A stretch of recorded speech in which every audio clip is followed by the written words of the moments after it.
دعا۔ اللہم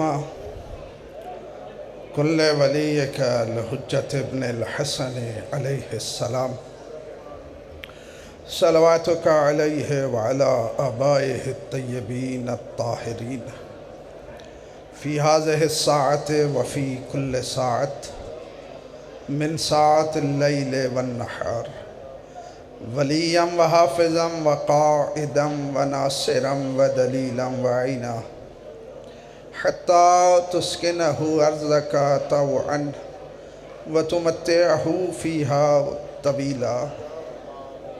یا رب محمد وآل محمد صلی علی محمد وآل محمد وعجل فرج آل محمد واحلق عدوهم من الجن والانس ولعنۃ اللہ الدائمۃ علی اعدائهم اجمعین ملعونین وخصوصاً علی منکری فضائلهم وولایتهم اجمعین۔ اما بعد فقد قال الحکیم فی کلامہ بسم اللہ الرحمن الرحیم قد خسر الذین کذبوا بلقاء اللہ۔ شہنشاہ معظم امام زمانہ کی آمد و سلامتی کے لیے سب مل کے صلوات پڑھو۔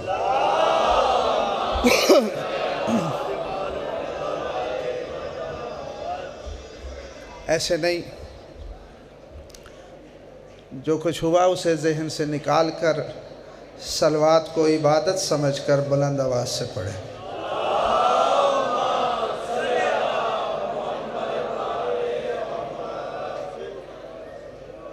بچے ہیں ہو جاتا ہے، جب تک ذاکری استاد کے ساتھ ہوتی تھی تب تک ایسا ممبر پہ کبھی نہیں ہوتا تھا۔ جب سے استاد ختم ہو گئے تو پھر ممبر پہ بہت کچھ ہوتا ہے۔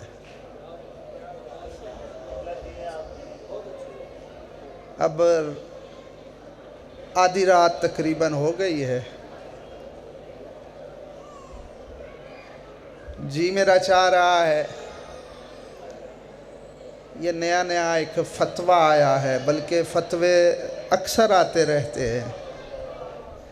جب بھی کوئی حلالی موالی اس گھر کے فضائل پڑھتا ہے تو اس گھر کا نمک کھا کر نمک حرامی کرنے والے اکثر اس کے خلاف فتوے دیتے رہتے ہیں۔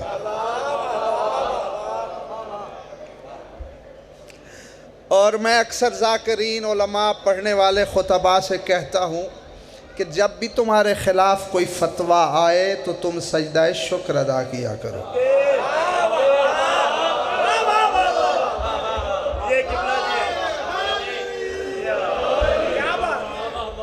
اور اس کی وجہ یہ ہے کہ جناب مختار نے ابن زیاد کے دربار میں کہا تھا کہ من لم یکفر بولایت علی ابن ابی طالب فہو ناقص الایمان۔ جسے علی کی ولایت کے وجہ سے کافر نہ کہا جائے وہ اپنے ایمان میں شک کرے۔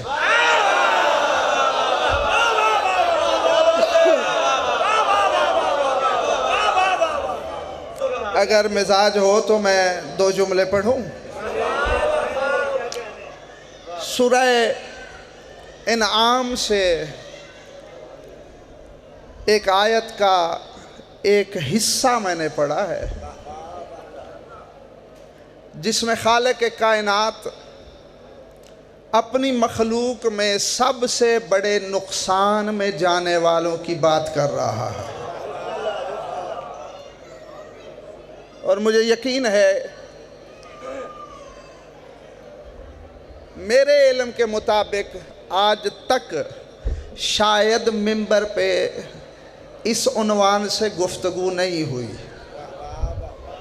تمہارے ممبر کی تاریخ میں۔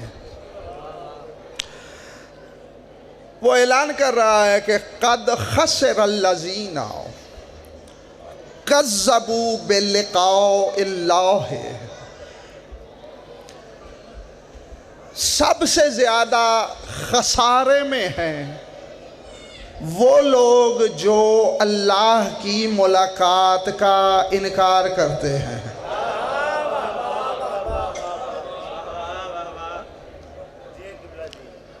نہیں، سارے مزاج ملاؤ گے تو میں دو باتیں کروں گا۔ کیا کہہ رہا ہے اللہ؟ قرآن ہے، حدیث نہیں۔ اللہ کہہ رہا ہے کہ سب سے زیادہ گھاٹے میں وہ لوگ ہیں، نقصان اور خسارے میں وہ لوگ ہیں جو اللہ کی ملاقات کا انکار کرتے ہیں۔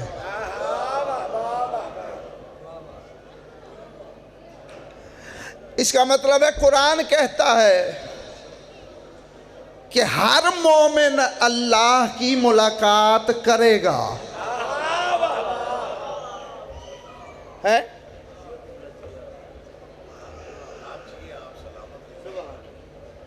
جتنے مسلمان بیٹھے ہو،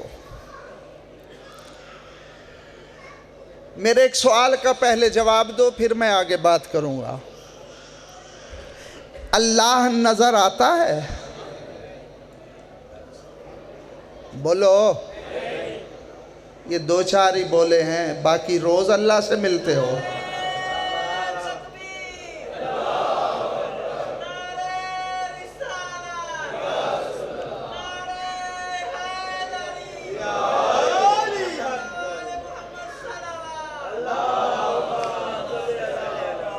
اللہ نظر آتا ہے؟ بولو۔ جن کا نظر نہیں آتا وہ بولیں، جن کا نظر آتا ہے وہ بولے۔ نظر نہیں آتا، پکی بات ہے، کیونکہ وہ جسم نہیں رکھتا۔ جو نظر آئے وہ اللہ نہیں۔ ہم علی کو اللہ کے ساری صفات کا مظہر مانتے ہوئے بھی اللہ نہیں کہتے، کیونکہ وہ نظر آتا ہے۔ اور اللہ وہ ہے جو نظر نہیں آتا۔ جب اللہ نظر نہیں آتا تو یہ اللہ قرآن میں کیوں کہہ رہا ہے کہ سب سے زیادہ نقصان میں وہ لوگ ہیں جو اللہ کی ملاقات کا انکار کرتے ہیں؟ بولو۔ ہے؟ جب وہ نظر ہی نہیں آتا تو پھر ملاقات کیسے؟ اور حدیث نہیں جس کا انکار کیا جائے، آیت ہے، اور صرف ایک آیت نہیں، قرآن میں کم از کم 4 مقامات پر اللہ کی ملاقات کا ذکر ہے۔ چلو کچھ لوگوں کی ایک آیت پہ تک نہیں پڑتی، ایک اور آیت پڑھ دیتا ہوں۔ سورہ کہف کی آخری آیت، سورہ کہف جانتے ہو؟ یہ میرے مولا حسین کی سورت ہے۔ آخری آیت میں اللہ کہہ رہا ہے قُلْ إِنَّمَا أَنَا بَشَرٌ مِثْلُكُمْ يُوحَىٰ إِلَيْكُمْ أَنَّمَا إِلَٰهُكُمْ إِلَٰهٌ وَاحِدٌ فَمَنْ كَانَ يَرْجُو لِقَاءَ رَبِّهِ۔ اللہ کہہ رہے ہیں میرا رسول ان سے کہہ دیجئے کہ جو بھی امید رکھتا ہے اپنے رب کو ملنے کی،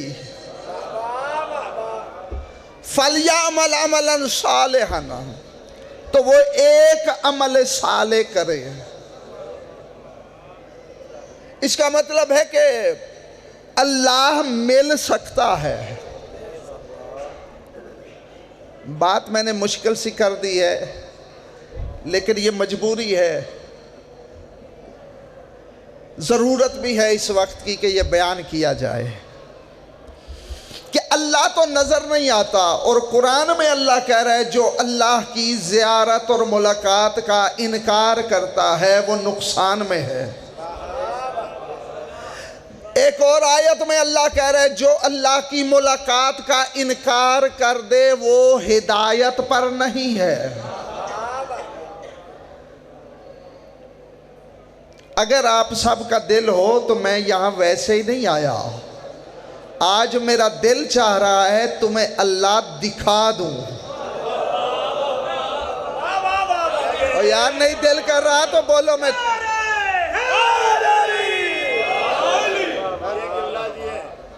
تم لوگوں نے زندگی میں اللہ سنا ہے. اگر دل ہو میں آج دکھانے لگا ہوں. سارے بولو گے تو نظر آئے گا. شک کرنے والوں کو اللہ کبھی نظر نہیں آتا. یہ کوٹلے میں ملک شفقت نے ربائی پڑھی جس کے خلاف فتوے دیے گئے. بڑے بڑے صاحبان علم نے اور جنہیں میں بڑا عقیدے والا سمجھتا تھا. اب وہ ربائی مجھے یاد نہیں ہے نا. اس کا مفہوم یہ تھا کہ حسین نے کوفے میں شام میں ایسے آیتیں پڑھی کہ ایسے لگتا تھا جیسے اللہ بول رہا ہے.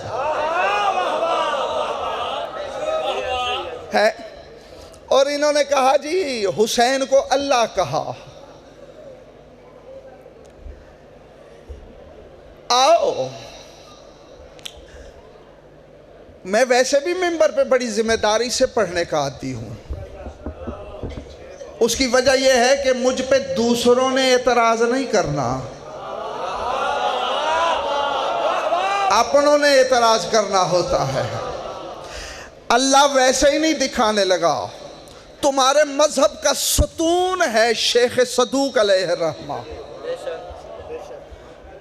جتنے علماء شیعہ ہیں وہ شیخ صدوق کا انکار نہیں کرتے. روایت جو پڑھنے لگا ہوں شیخ صدوق کی کتاب سے پڑھنے لگا ہوں. اور لطف کی بات ہے کہ کتاب کا نام ہے التوحید. یہ شیخ صدوق نے توحید کے بارے میں کتاب لکھی ہے. اور روایت بھی کوئی عام روایت نہیں. میرے مولا کے خواص میں سے ہے ابو بصیر.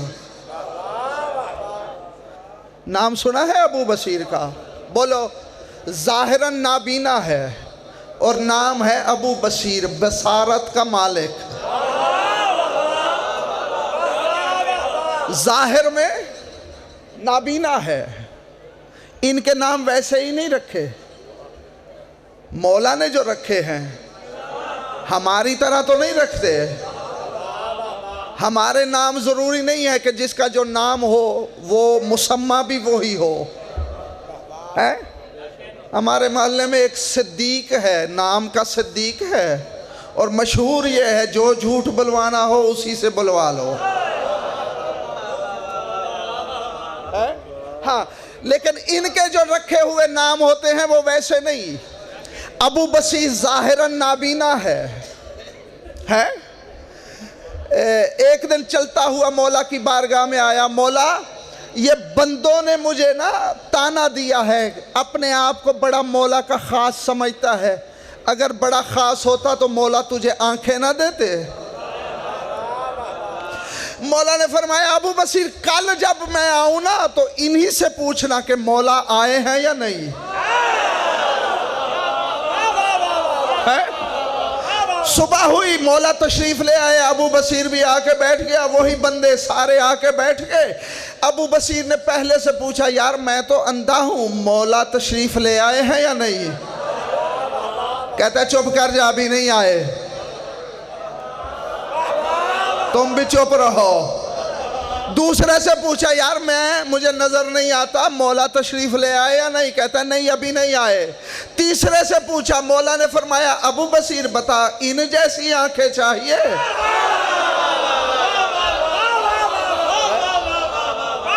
سمجھ آ رہی ہے؟ ابو بصیر وہ ہے جسے بند آنکھوں سے مولا نظر آتا ہے. اس حدیث کا راوی ہے ابو بصیر.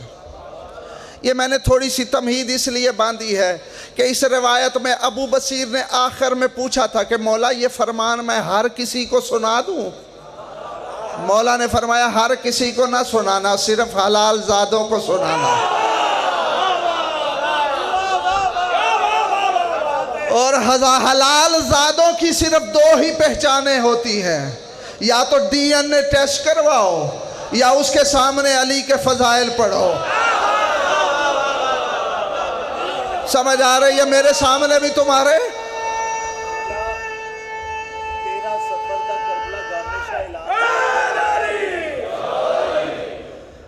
اس طرح کا نعرہ سنانا ہے تو میں کبھی بھی روایت نہیں پڑھوں گا.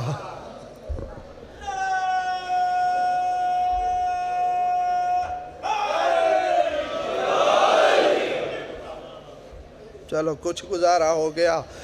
ابو بصیر مولا کی بارگاہ میں آیا ہے، عرض کرتا ہے مولا اخبرنی عن اللہ تعالی حل یراہ المومنون فی الجنت. مولا مجھے یہ بتا جنت میں بندے مومن اللہ کو دیکھیں گے؟ سمجھ آ رہی ہے مولا؟ جنت میں اللہ جو قرآن میں کہہ رہا ہے کہ اللہ کی ملاقات ضرور ہوگی، تو مولا کیا مومن جنت میں اللہ کو دیکھیں گے؟ مولا نے فرمایا اگر مومن نہیں دیکھیں گے تو کون دیکھے گا؟ ضرور دیکھے گا مومن جنت میں اللہ کو. اس کے بعد میرے مولا نے فرمایا وَقَدْ يَرَاهُ قَبْلَ يَوْمَ الْقِيَامَةِ، مومنوں نے تو اللہ کو جنت سے پہلے بھی دیکھا ہوا ہے. دو روایتیں میں نے صرف پڑھنی ہے، 10 یا 12 منٹ. میرے ساتھ رہے، مزاج تمہارا میرے ساتھ رہا تو دونوں پڑھی جائیں گی، ورنہ یہی روایت پڑھ کے میں جانے لگا ہوں. مولا نے فرمایا مومن جنت میں بھی دیکھیں گے. مومنوں نے جنت سے پہلے بھی اللہ کو دیکھا ہے. مولا کہاں دیکھا؟ فرمایا ہینا اخذ منہم میثاق العہد، اس وقت مومنوں نے اپنے رب کو دیکھا تھا جب ان کے رب نے عالم ارواح میں مومنوں سے عہد لیا تھا کہ الستو بربکم. سمجھ آ رہی ہے؟ عالم ارواح میں جب اللہ نے مومنوں سے عہد لیا تھا تو مومنوں نے وہاں بھی دیکھا تھا. ابو بصیر پریشان، جیسے یہاں کچھ بندے پریشان ہیں. ابو بصیر کہتا مولا وہاں بھی دیکھا تھا. مولا نے فرمایا صرف وہاں نہیں، جنت میں بھی دیکھیں گے، عالم ارواح میں بھی دیکھا تھا، دنیا میں بھی دیکھیں گے. اب جس نے اللہ دیکھنا ہے مزاج میں لائے. ابو بصیر کہتے مولا دنیا میں بھی اللہ کو دیکھیں گے. مسکرا کے میرے مولا نے فرمایا الست تراہ فی وقت کا ھذا، کیا تو اس وقت اپنے رب کو دیکھ نہیں رہا؟ سمجھ آ رہی ہے؟ کمرے میں یا ابو بصیر تھا یا میرا وہ مولا صادق تھا جس کی آج شہادت ہے.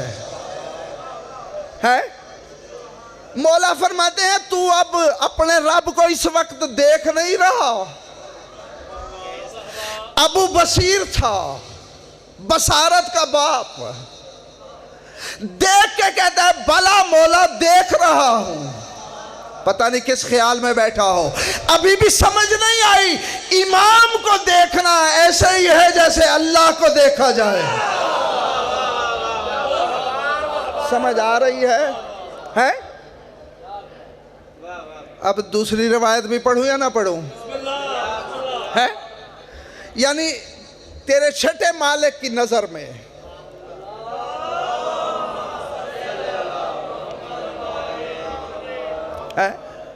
تیرے مولا کے نظر میں ابو بصیر کو فرمایا کہ امام کو دیکھنا ایسا ہی ہے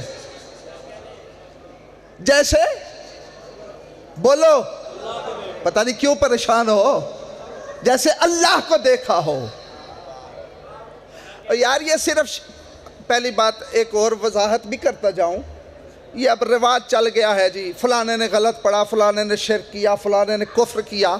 ہر بندہ اپنا عقیدہ سنبھال کے اپنے پاس رکھے. ہم اس علی کے منبر پہ حسین کی مجلس میں تیرا عقیدہ بیان کرنے نہیں آئے، اپنا عقیدہ بیان کرنے آئے. سمجھ آ رہی ہے؟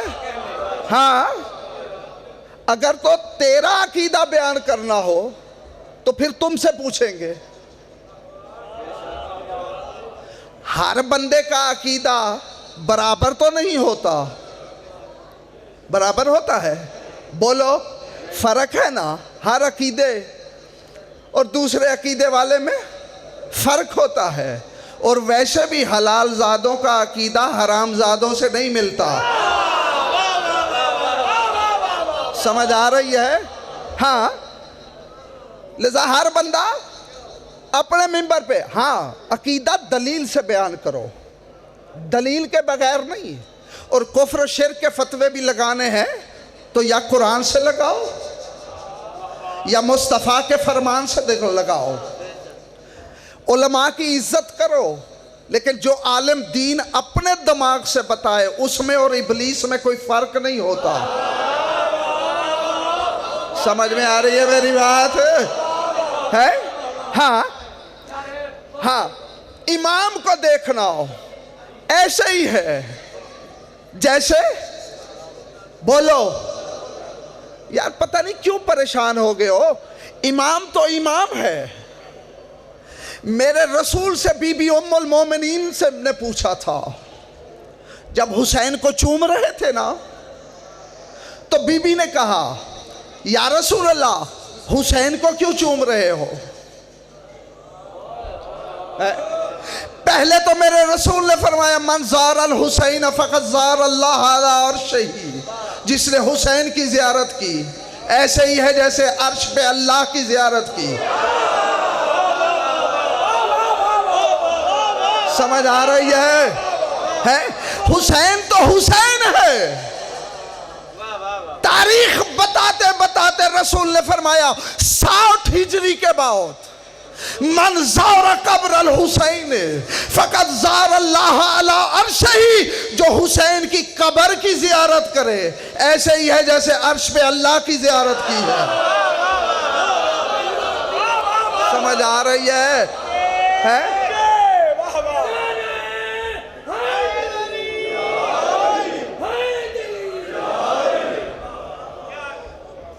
تمہیں میں لے کے کہیں اور جانا چاہ رہا تھا لیکن شاید تھکے ہوئے ہو، اسی لیے صرف ایک جملہ. 60 ہجری حج کا موسم، اللہ کا گھر، مخلوق طواف میں مصروف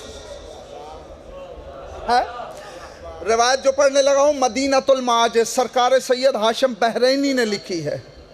اور سید ہاشم بحرینی تمہارے اسلام کی تاریخ میں واحد عالم ہے جس کو اس زمانے کے 70 عالم عادل سمجھتے تھے. ورنہ پوری تاریخ میں تمہیں کوئی عالم نہیں ملے گا جسے 2 عالم بھی عادل سمجھتے ہوں. سمجھ آ رہی ہے؟ آج بھی ایسے ہے. قوم نجف چلے جاؤ، بڑی تعریفیں کرتے ہو، کیا وجہ ہے ایک مجتہد دوسرے مجتہد کے پیچھے نماز کیوں نہیں پڑھتا؟ میں کچھ کہہ رہا ہوں ہے کیونکہ جماعت میں عدالت شرط ہوتی ہے. تو یہ سید ہاشم بحرینی وہ ہے جسے اس زمانے کے 70 عالم کہتے تھے کہ اگر آج کے زمانے میں کوئی عادل ہے تو وہ یہ سید ہے. اس کی کتاب سے روایت پڑھنے لگا ہوں.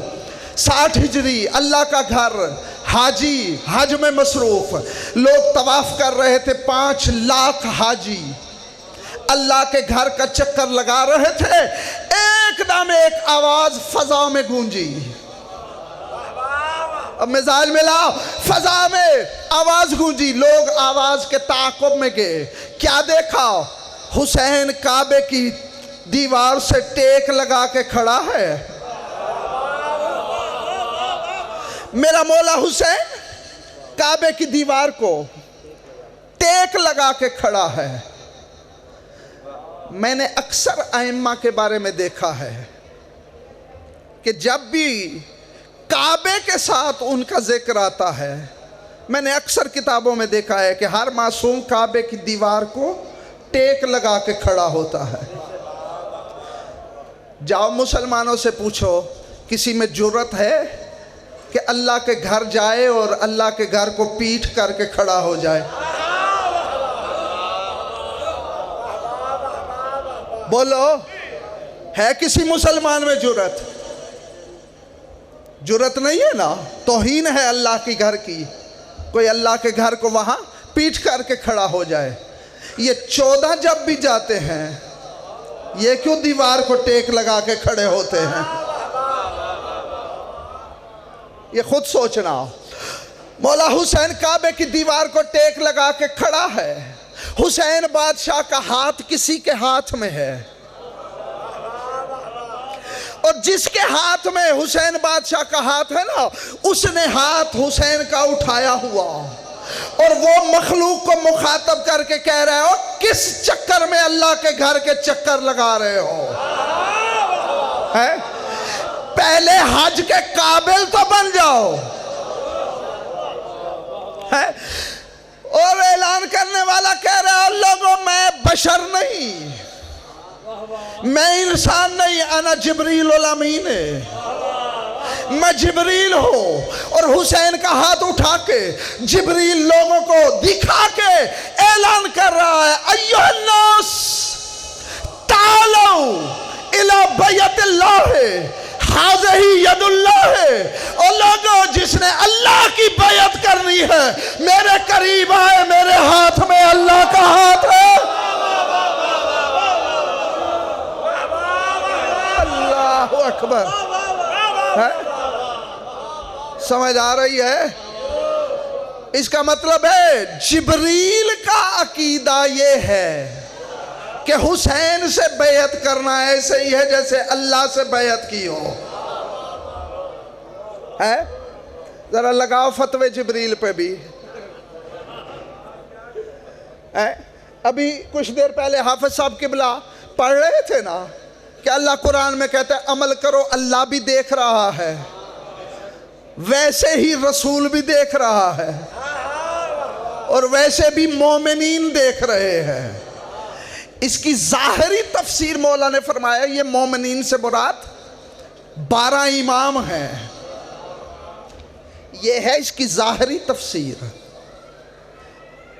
اگر دل ہو تو اس کی اصل تفسیر بیان کرو، بولو، ہے کہ یہ مومنین ظاہراً مولا نے فرمایا یہ مومنین سے مراد 12 امام ہیں، اور 12 امام تو رسول کے زمرے میں آتے ہیں۔ اس کا مطلب ہے کچھ مومن ایسے ہیں جو جہاں جو عمل کرتا ہے وہ اپنے گھر میں دیکھتے ہیں۔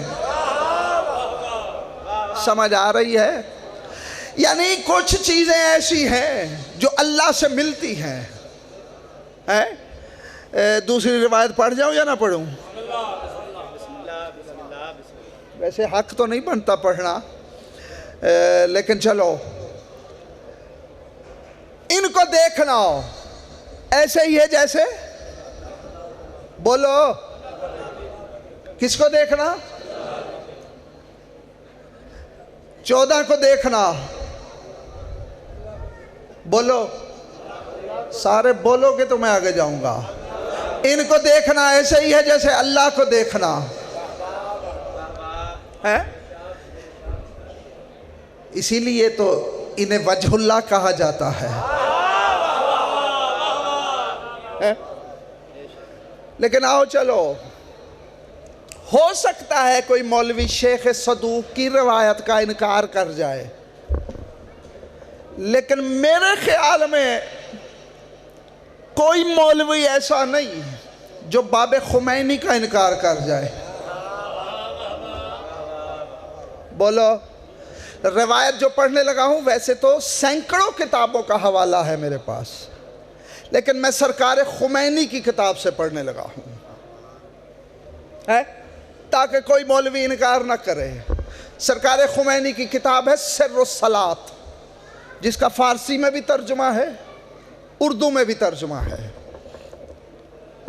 عربی میں بھی ہے، ہر مدرسے کی لائبریری میں ہے۔ اس میں سے روایت پڑھنے لگا ہوں، 5 یا 6 منٹ بس، اس سے زیادہ نہیں۔ روایت ہے آدھی رات کی، اسی ٹائم کی ہے، لیکن ان کے لیے ہے جو اس وقت جاگ رہے ہو۔ جاگ رہے ہو تو پڑھوں ہے، اور زمین کی بات نہیں، آسمانوں کی بات ہے۔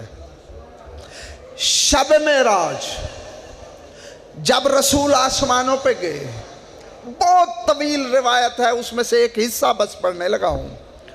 جب رسول آسمانوں پہ گئے، 7 آسمان ہیں، 7 ہی ہے نا؟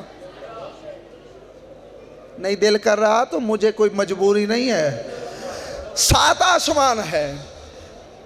روایت کے لفظ یہ ہے، جس آسمان پہ بھی رسول گئے، اللہ نے اعلان کیا، او میرے فرشتوں جاؤ رسول کا استقبال کرو۔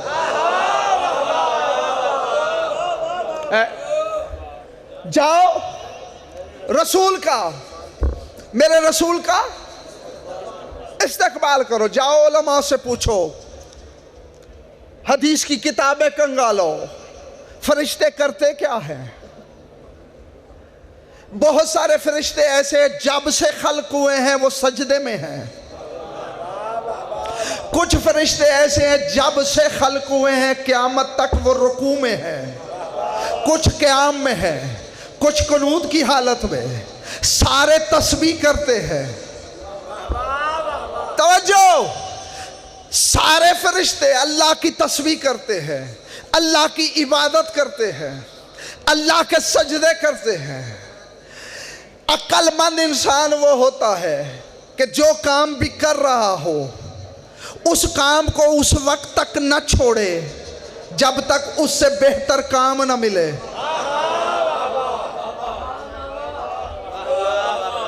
بولو، یہی ہے نا عقل کا تقاضا، کہ جو کام کر رہا ہے اس کام کو اس وقت تک نہ چھوڑے جب تک اس سے بہتر کام نہ ملے۔ فرشتے اللہ کے سجدے کرتے ہیں، نمازیں پڑھتے ہیں، اللہ کی عبادت کرتے ہیں۔ اللہ کہہ رہے ہو سجدے کرنے والوں سجدہ چھوڑو، میرے رسول کا استقبال کرو۔ نماز پڑھنے والے فرشتوں نماز چھوڑو، میرے رسول کا استقبال کرو۔ اس کا مطلب ہے اللہ کی نظر میں اللہ کے سجدے سے افضل ہے رسول کا استقبال۔ سمجھ آ رہی ہے؟ ہاں، اب فرشتے، بات اگلی ہے، رسول کے استقبال کے لیے گئے۔ روایت کے لفظ یہی ہے، جیسے ہی فرشتوں کی نظر پڑی ہے رسول پہ، خروا سجدا لرسول اللہ پہ، فرشتوں نے رسول کو سجدہ کیا۔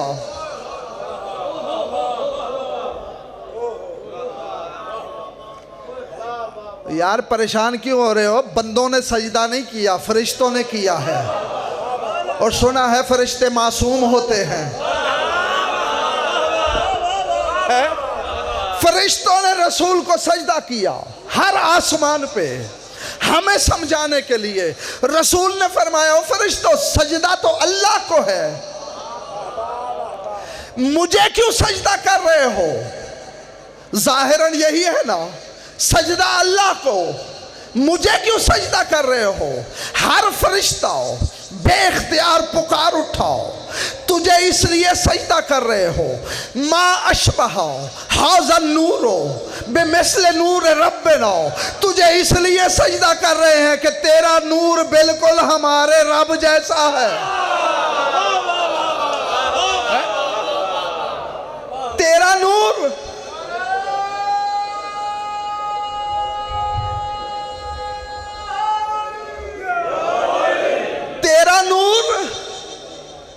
بولو ہو بہو ہے ہمارے رب جیسا ہے۔ فرشتے کہہ رہے ہیں تیرا نور ہمارے رب کی شبیہ ہے۔ پتہ نہیں کیا سن رہے ہو، ابھی بھی سمجھ نہیں آئی؟ فرشتے شبیہ کو سجدہ کر رہے ہیں۔ تیرا نور بالکل ہمارے رب جیسا۔ روایت سرکار خمینی نے یہاں تک لکھی، اس سے آگے ایک بات ہے، اگر دل ہو تو میں کروں، بس یہ بات کر کے میں جانے لگا ہوں۔ فرشتوں نے رسول کے نور کو دیکھا اور سجدہ کیا، کہا کیا؟ تیرا نور، بولو، ہمارے رب جیسا ہے۔ اللہ وہ ہے جو نظر نہیں آتا، نہ بندوں کو نظر آتا ہے نہ فرشتوں کو، ایسے ہی ہے نا؟ وہ بولا تو صحیح، اللہ نظر آتا ہے، نہ بندوں کو نظر آتا ہے نہ فرشتوں کو۔ جب فرشتوں نے اللہ دیکھا ہی نہیں تو یہ کیسے کہہ رہے ہیں کہ تیرا نور بالکل ہمارے رب جیسا ہے؟ اس کا مطلب ہے فرشتوں کا رب کوئی ایسا ہے جس کا نور محمد جیسا ہے۔ میرا مالک ہم سب کو اس گھر کی ولایت پر ثابت قدم رہنے کی توفیق عطا فرمائے اور اس گھر کے فضائل کو یقین سے قبول کرنے کی توفیق عطا فرمائے۔ رب صلی اللہ